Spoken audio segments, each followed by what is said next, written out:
Welcome to Key Tech. Please describe this channel if you're interested in today's video. In recent years, the US has continuously expanded restrictions on AI chips. Finally, in April of this year, even the severely compromised H2O chip was restricted from export to China.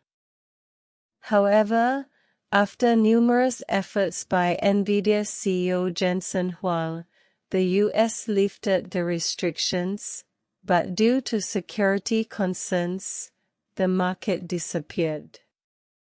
Although Nvidia's AI chips continue to sell well in other parts of the world, Nvidia's CEO Jensen Huang has not given up on the Chinese market, repeatedly emphasizing the importance of exports to China.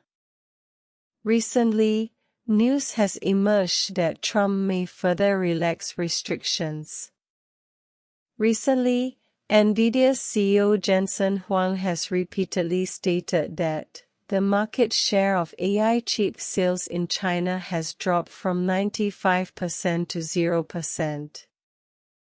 He mentions this situation almost every time he attends an important public event or is interviewed by the media.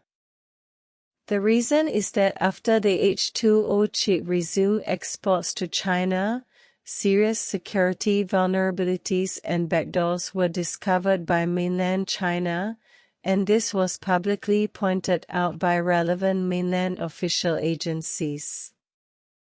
Under these circumstances, which company would still buy it? The key point is that the performance of the H2O chip is now outdated, and mainland China already has domestically produced AI chips of equivalent performance. With advanced AI chip exports to China restricted by the US and no one buying H2O chips, Nvidia's AI chip sales from the Chinese market have plummeted to zero. Jensen Huang predicts zero sales in the next quarter and the quarter after that. However, the Chinese AI chip market is estimated at $50 billion and is projected to grow to $200 billion by the end of this decade. Given such a large market size, one naturally feels very disappointed that Nvidia cannot participate.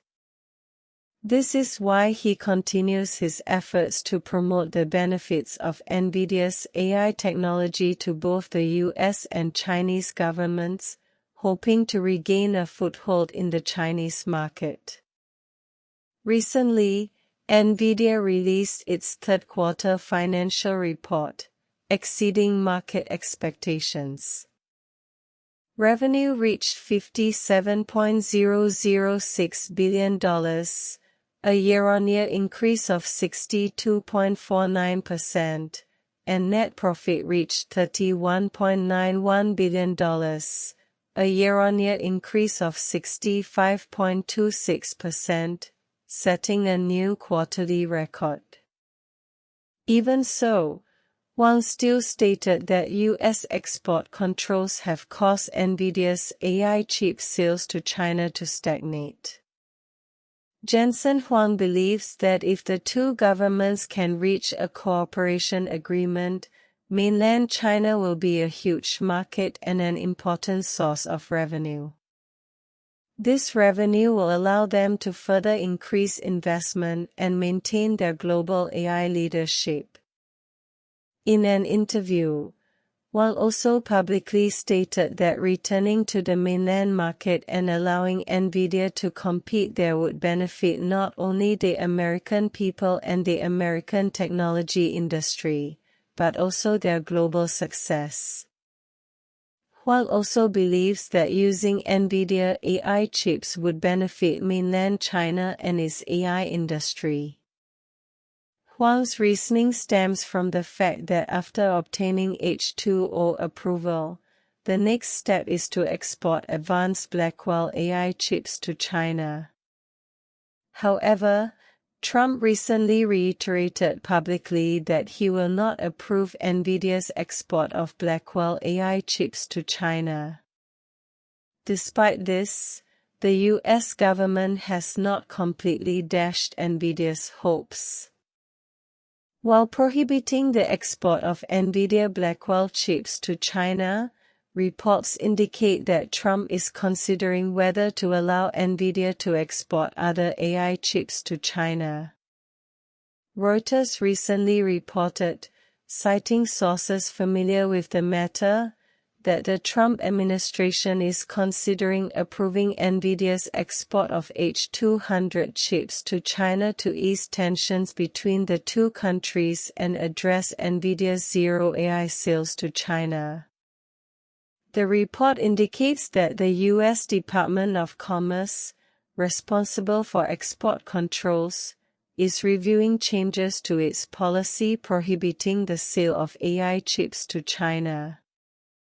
Blackwell architecture chips are Nvidia's most advanced AI chips. Trump has stated he will not allow anyone outside the U.S. to possess them, but there is a possibility that the export of H200 chips, based on the previous generation Hopper architecture, to the Chinese market might be permitted. Both the H200 and H20 chips are based on the previous generation Hopper architecture, but the H20 is a stripped-down version of the H100.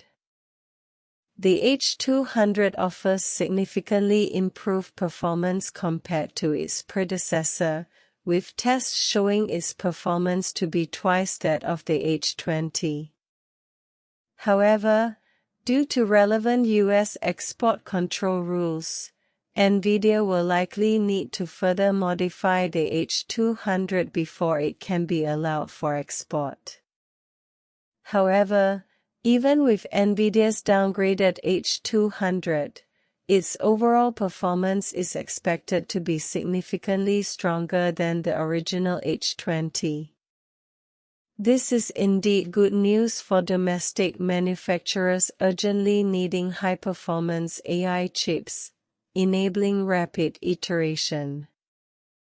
However, this is not good news for domestic AI chip manufacturers, as it will bring them even fiercer competition. Therefore, some foreign media have directly commented that a new era of AI transformation has begun, and mainland China's domestic AI chips will face even greater pressure.